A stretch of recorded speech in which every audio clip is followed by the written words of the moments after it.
төрөөс энэ эдийн засгийн юм уу бизнесийн зарим харилцаануудыг үн тогтоож байгаа харилцаанууд нэлээд оролцдог. Тэгээд яг энэ одоо салбар гурил үртрэтэй энэ газар тариалантай холбоотой бол нэлээд одоо үнийн зохицуултуудаар оролцдог ийм төвхтэй ийм салбар байгаа. Тэгэхээр яг үнийн энэ харилцаанд орж байгаа нь өөрөө хүнсний аюулгүй байдал хангамжтай холбоотой үүднээс энэ одоо зохицуултанд орж байгаа гэж бодож байна. Тэгэхээр яг энэ өөрөлдөл зах зээлийн зарчмаараа үйл ажиллагаа явуул, аж ахуйн нэгжид үйл ажиллагаа явуулнахээс илүү үйл ажиллагаа хөрөнгө оруулалт хийцэн компаниудын хэмжээнд одоо харилцаанууд явагддаг. Тэгэхээр илүү төвлөрөл явагдах өөрөөр хэлбэл ашиггүй учраас зохицуулттай учраас зарим одоо ихэнх тоглогч нар бол энэ салбараас гарах магадлал өндөртэй байдаг. Тэгэхээр төвлөрлийн үйл ажиллагаа бол тэртээ дэргүү газар тариалан дээрч гурил үйлдвэр дээрч бас яг энэ чиглэл рүүгээ явах юм хандлагатай байна. Тэгэхээр би зүгээр энэ төвлөрөл дээр одоо жишээлбэл яг энийг яаж хүлээн зөвшөөрч байгаа гэдэг талаар бас нэгдүгээр инхвэр сайдаас асууя.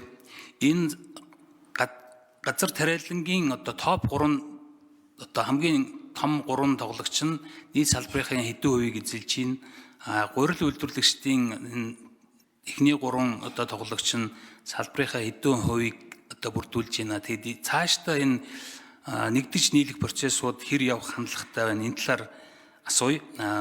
Хоёрдугаарт нь энэ одоо энэ төслийг засгийн газраас өргөн барьж байгаа гэж ойлгож байгаа. Тэгээд ер нь яг энэ үнийн харилцаанд орж байгаа асуудал дээр жишээлбэл стратегийн хувьд улсад хэрэгтэй учраас олон одоо шалтгаануудын үндсээр зах зээлийн биш зарчмаар одоо энэ төслүүдийг хэрэгжүүлэх одоо 14 мега төсөл дотор одоо ийм төслүүд бас явж байгаа. Тэгэхээр эднэр дээр ер нь бас цаашдаа одоо ямар шоу байдал авах эцсийн хэрэглэгчээ бодох юм уу? Одоо стратеги тэр улсын аюулгүй байдал гэдэг юм уу? Стратеги тэр юм чиг баримжаагаа барих юм уу гэдэг талаар болон засгийн газраас бас төлөөлөл асуумаар байгаа. Тухайлбал одоо жишээл гангийн үйлдвэр дээр хувийн хвшил хийх сонирхолгүй байгаа учраас төр хийе гэсэн байдлаар ярьжсэн. Тэгэхээр одоо жишээл эцсийн хэрэглэгчдэр очиж байгаа яг одоо үнийн хувьд ч гэсэн одоо үнэтэй байлгах юм уу?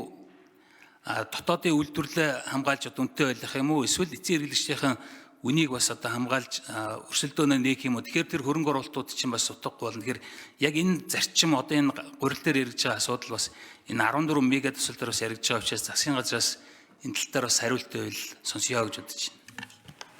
За инквайр сайд хариулт өгье. За ажлын хэсэг дээр монопол 3 гол тоглогч гэснийг нэрээр нь хэлж өгөөр ямар шүү байд юм уу тийм гэж. За үн зохицуулт асуудал байна. Энэ өөрөө онцгой бүтээгдэхүүн хүнсний тухай хуулиар нөгөө талаар үндэсний аюулгүй байдлыг үзүүл баримтлагаад бүх бодлогын бичиг баримт энэ стратегийн хүнс гэж томьёолсон байгаа. Цөөхөн бараа. Энэ дотор Улаанбуудаа хараад байгаа. Улаанбуудаа гурилвал Монгол улсын стратеги аюулгүй байдалд шууд нөлөөлөх ард иргэдийн амьдрал, амжиргаа, улс төрийн нийгмийн доктортой байдлыг гол нөхцөлд үлнэ гэж үзэж байгаа.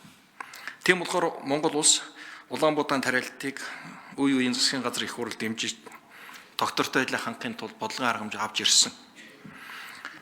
Тэгэхээр энэ ийм үднээс л тэр тарилтыг урамшуулах, хөнгөлтэй зээл олгох, Улаанбуудаа тариад хүнсний үйлдвэрүүд тушаасан тоон тутамд урамшуул олох гэсэн юм бодлогод яваад байгаа юм. За энийг чөлөө зах зээлд хайж болох уу? Болно. 1990-ад оны сүүлээр хайсан, энэ сайхан засгийн газрын үед хайсан. Үндсэндээ Монгол улсын газар тариалангийн салбар нурсан. Бүх талбай зэрлэгэндээ баригдсан. Өр ширний гинжин хэлхээ үүссэн. Бүх аж ахуйн нэгжүүд тэнд ажиллаж ирсэн аж ахуй, сангийн аж ахуйнууд бүгд татан богдсон, буюу дампуурсан. Ингээд 10 хэдэн жил болсон. Үндсэндээ гаднаас гурилын хамаарал, Улаанбуудаа хамаарал, олон улсын зээл тусламжийн хүрээнд дотоод асуудлаа шийддэг байсан. За энэ асуудлаас гарах нь онцгой чухал гэж 2008 онд анх Атрын 3 дугаар ангисан бодлогыг Санжийн баярын засгийн газрын үед энэ бодлогыг хэрэгжүүлээд өдөө зэрэгт нэг хүргээд ирж байгаа юм. Газар тариалан буюу Улаанбуудаа үйлдвэрлэл босоод ирэхээр дагаад энэ эрчимцэн аж ахуйнууд гахаа дахиад сүү өндөгний аж ахуй чинь босч ирээд сүүлүүд итгэвчээд байгаа нь энэ. Ерөөсөө бүхий л хүнс бол газраас хамааралтай. Газар юу тарьж ургуулж байна тэр маань одоо хүний одоо гол хүнсний гол нийлүүлэлт тэндээс үүсэж байгаа. Тэгэхээр энэ газар тариалангийн боломж нь манайд бас туйлын хязгаарлагдмал газар нутгийнхаа 0.16% буюу нэг 900 гаруй мянган гадл юм тарьж ургадаг юм болцоотой. Тэгэхээр энийг энэ салбараа нэг доктортой авч явах нь үнэхээр гол асуудал байдаг. Тэгэхээр одоо тариалт эхэлж байна. Тариаланч түлээж байна. Гинжин өрийн сүлжээ үүсчихсэн байна.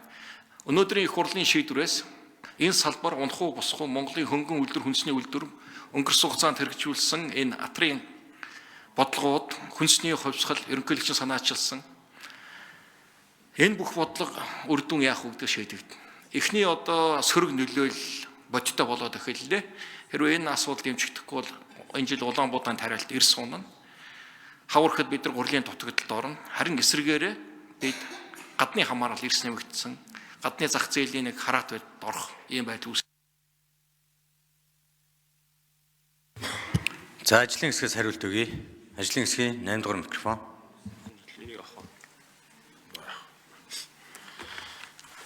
Нэг төвшин гишүүний асуултанд нэмэлт хариулт өгье. Тэгэхээр ер нь бол гурлийн үйлдвэрүүд яг тогтвортой үйл ажиллагаа явуулж байгаа одоо 9 үйлдвэрлэл байна. За хүчин чадлыг аваад үзэх юм бол жилдээ 25,000-аас 150,000 тонн буудаа одоо гурлийн үйлдвэрлэх ийм хүчин чадалтай үйлдвэрүүд байгаа. За яг сүүлийн одоо дотоодоосоо тогтвортой хангаж ирсэн энэ үед бол дээдлийн компани жилдээ 100,000 тонн 95,000 тонн буудаа тэрэмдэж нийт үйлдвэрлэлийн нэг 30 орчим үеийг хангаж ирсэн. За тэрний дараачийн үйлдвэр нөх юм бол нэг 50,000 тонн буудаа тэрэмдэж нийт үйлдвэрлэлийн одоо 16 үеийг хангаж ирсэн. За бусд нь бол нэг 10%-тэй гэдэг ингээд энэ үйлдвэрлэл жигд байдлаар ордог. Энд бол яг үйлдвэрлэл. За гүйцээж хариулъя. Хүчин чадлын үед ялгаатайгаас биш яг энд бас тийм гол монопол маягаар оролцох үйлдвэрлэлүүд байхгүй жигдхэн үйлдвэрлэл явуулдаг гэж хэлэхээр байгаа. За тариалангийн талбайн хэмжээгээр бол хамгийн дээдлийн аж ахуйн нэгжүүд одоо нийт талбай эзэмшиж байгаа компани байдлаар бол нэг нийт тариалангийн талбай нь 7% буюу 7 орчим хувийг буюу нийт одоо нэг 40 орчим мянган га талбайтай хамгийн том компани байгаа. За тэгээд гаагаас авчиж байгаа ургацын хэмжээ бол талбай их талбайгаас бага урга их хэмжээгээр авахгүй. За дээрэс нь 1000 гаагаас одоо 5,000 гагийн ургацыг авж байгаа ийм компаниуд байгаа учраас энэ газар тариалангийн үйлдвэрлэл эрхэлж байгаа аж ахуйн нэгжүүд бас энэ дээр тийм монопол байдлаар оролцох юм боломж байхгүй л гэсэн ийм хариултыг танд хэлье. Та Дашцрангийн их төвшин гишүүн тодруулж сууя. Тэгээ энэ нөгөө зах зээлийн